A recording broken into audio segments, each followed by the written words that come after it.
हाँ जी। पेपर खराब गया, रिजल्ट खराब आया। अब इस बात को एक घंटा लगा के, एक दिन लगा के, एक हफ्ता भी लगा सकते हो, बट ये एनालाइज करो कि रिजल्ट खराब क्यों गया, क्यों फेल हुए।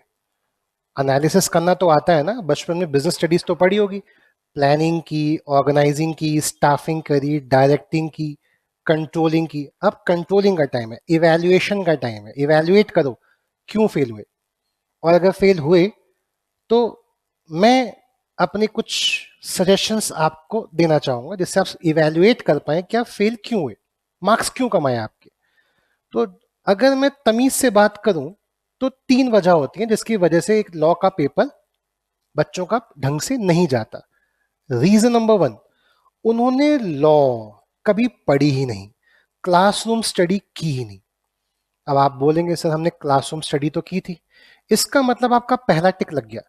लेकिन अगर ये टिक नहीं लगा हुआ तो इसी वीडियो के नीचे डिस्क्रिप्शन में चेक करो, मैंने सारी रिवीजन क्लासेस दे रखी हैं। इंडियन कॉन्ट्रैक्ट एक्ट का रिवीजन, नेगोशिएबल का revision, sales of goods act का रिवीजन, पार्टनरशिप का रिवीजन, कंपनीज एक्ट का रिवीजन, आईआरएफ का रिवीजन। प्लीज उन रिवीजन वीडियो को देखो, और जो क्लासरूम में आपने ढंग से नहीं पढ़ा, नहीं रिवाइज किया, उसको जल्दी से रिवाइज करो प्लीज। अगर आपने क्लासरूम स्टडी की थी लेकिन आपने बाद में रिवीजन नहीं किया, तो भी यही वीडियो काम आएंगी। प्लीज इन वीडियोस को देखो, रिवीजन खत्म करो। लेकिन अगर आपका कहना है नहीं सर ये तो हमारा रीजन ही नहीं था, हमने पढ़ाई भी की थी, हमने रिवाइज भी किया था, तो पक्का पक्का आपने क्वेश्चन सॉल्व नहीं किए होंगे। लॉ को समझना और क्वेश्चन देके उस लॉ को अप्लाई करना दो अलग अलग चीजें हैं। लॉ को समझना एंड लॉ को समझ के किसी सिचुएशन में उस लॉ को लगा के उस सिचुएशन का आंसर देना एक अलग चीज है। तो आपने क्वेश्चन बैंक, आपको जो क्वेश्चंस मिले होंगे, और अगर नहीं मिले तो आपने कहीं इधर उधर से क्वेश्चंस तो ट्राई किए होंगे, एमटीपी से, आरटीपी से, पास्ट ईयर पेपर से, तो आपने वो क्वेश्चन ढंग से सॉल्व नहीं किए। अगर नहीं किए तो मैं नंबर दे रहा हूं 8527931436। प्लीज इस नंबर पे मैसेज करके मुझसे मांग लो सर मुझे क्वेश्चंस दे दो, मैं क्वेश्चंस की प्रैक्टिस करना चाहता हूं। ठीक है, तो वो क्वेश्चन बैंक सॉल्व करो, ओरली, ओरली करो। ओरल करने के बाद उस क्वेश्चन की राइटिंग प्रैक्टिस करो, लिख के देखो। अब बहुत सारे बच्चे हैं जो बोलेंगे सर नहीं हमने क्वेश्चन बैंक पढ़ा था, हमने राइटिंग प्रैक्टिस की थी, हम इस वजह से फेल तो नहीं हो सकते, हमको लिखना आता है, हमने क्वेश्चन प्रैक्टिस की थी। वैसे कितना लिखना है, क्या लिखना है, कैसे लिखना है, इसकी भी मैंने नीचे वीडियो दे रखी है, how, what and how much to write. इस वीडियो को देखना, समझ जाओगे 5 मार्क का है तो कैसे लिखना है, 3 मार्क का है तो कैसे लिखना है, इसकी भी हमने वीडियो डाल रखी है, तो आप नीचे डिस्क्रिप्शन लिंक्स में देख सकते हो। कुछ बच्चे कहेंगे नहीं सर इस वजह से फेल नहीं हो सकते, अगला कोई रीजन बताओ। तो लास्ट रीजन ये है कि आपने एग्जाम हॉल में जाने से पहले प्रैक्टिस नहीं की।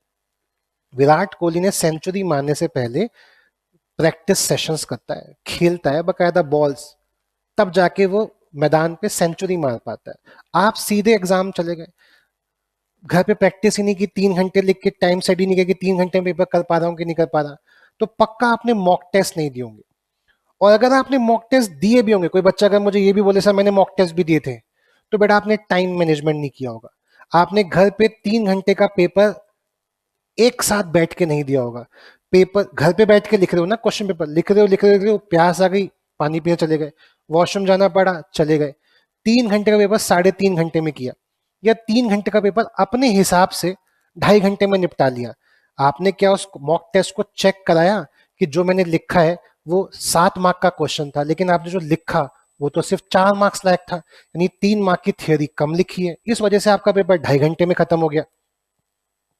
नहीं समझ आया, पीछे जाओ फिर सुनो, फिर से सुनो मैंने क्या बोला। आपने पेपर लिखे, आपने मॉक टेस्ट दिए, आपने मॉक टेस्ट 2.5 घंटे में सॉल्व किया, लेकिन ये आपको किसने बताया कि जो आपने क्वेश्चन पेपर सॉल्व किया है उसमें जो आपने आंसर्स लिखे हैं वो एप्ट लिखे हैं, वो एप्रोप्रिएट लिखे हैं, वो परफेक्ट लिखे हैं।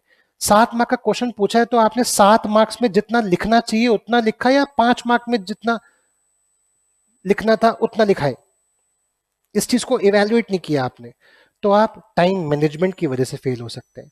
आपने जब घर पे पेपर दिया तो 3 घंटे में हो रहा था, लेकिन जब एग्जाम हॉल में प्रेशर पैनिक के साथ दिया तो आपका पेपर हुआ नहीं आपसे, आप हिम्मत हार गए, आपने पेपर ही 70 मार्क्स का दिया और बाद में 39 आ रहे हैं, तो रो क्यों रहे हो, पेपर ही पूरा नहीं किया आपने। अकॉर्डिंग टू मी, मेरी नजर से मुझे ऐसा लगता है, एक बच्चा अगर लॉ में फेल हो रहा है तो उसके 3 वजह हैं। वजह नंबर 1, उसने लॉ ढंग से पढ़ी ही नहीं। पढ़ ली तो आगे बढ़ेंगे रिवीजन करके, और हम क्वेश्चन सॉल्व करेंगे। क्वेश्चन सॉल्व कर लिए तो हम उन क्वेश्चन को लिख के देखेंगे। क्वेश्चन लिख के देख लिए तो हम मॉक टेस्ट करेंगे। मॉक टेस्ट अगर कर लिए तो टाइम मैनेजमेंट के साथ कि भैया अगर 18 क्वेश्चन आने हैं और 180 मिनट है, तो एक क्वेश्चन हमारा एटलीस्ट 15 मिनट में तो होना चाहिए, क्योंकि 3 मिनट का एग्जाम में पैनिक आएगा, डर आएगा, खौफ आएगा, जो घर बैठे लिखने में या क्लासरूम में बैठ के लिखने में नहीं आता। ये सबको समझना पड़ेगा। अब सॉल्यूशन क्या है?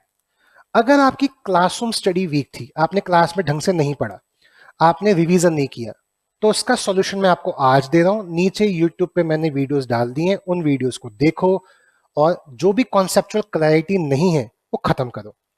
ठीक, अगर आपने वो सारी क्लासेस देख ली तो आपका नेक्स्ट टारगेट होगा, मैं क्वेश्चन बैंक, मैं आपको नंबर दे चुका हूं, नंबर पे मेरे को मैसेज कर देना, मैं क्वेश्चन बैंक आपको पीडीएफ फाइल में दे दूंगा।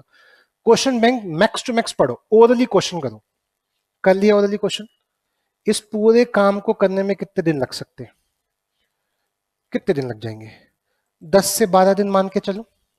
10 से 12 दिन के बाद मैं आपके लिए राइटिंग प्रैक्टिस का स्केड्यूल लेके आया हूं। यानी 25, 26, 27, 28, 29, 31 तारीख को, 30 को नहीं, 30 का संडे है, इन 6 दिन हम YouTube पे आके राइटिंग प्रैक्टिस करेंगे। आईजीपी के YouTube चैनल पे, जिसपे आपको ये वीडियो दिख रही है, 8:30 बजे से लेकर सुबह 10 बजे तक हम डेली 1.5 घंटा बैठ के प्रैक्टिस करेंगे।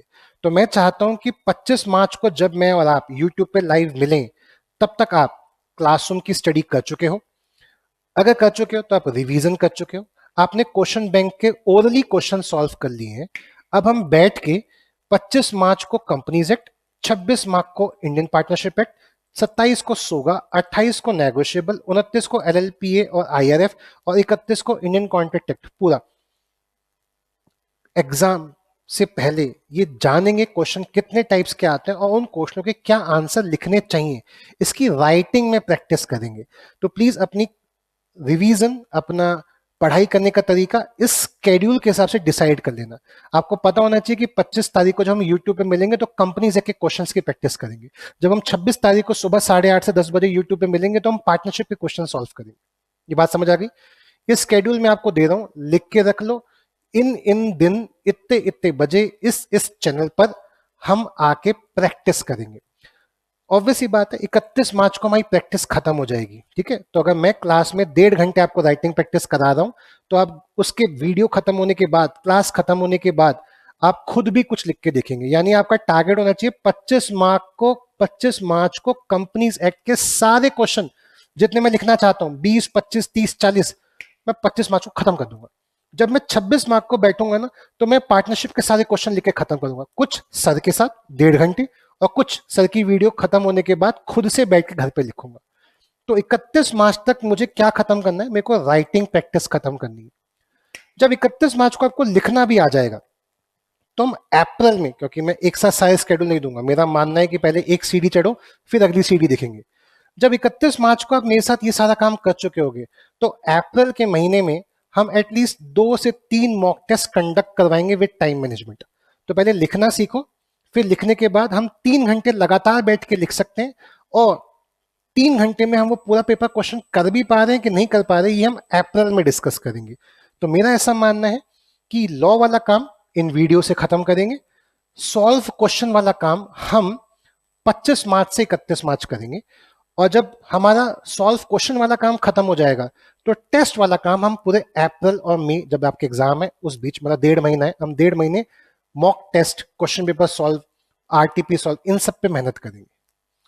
और अगर भगवान ने चाहा तो आपकी और मेरी थोड़ी मेहनत, आपकी मेहनत ज्यादा, तो आप और मैं मिलके मई 2025, या कोई बंदा इस वीडियो को बाद में कभी सितंबर के पेपर में देख रहा है, तो हम दोनों मिलके अपना एग्जाम फोड़ के दिखाएंगे।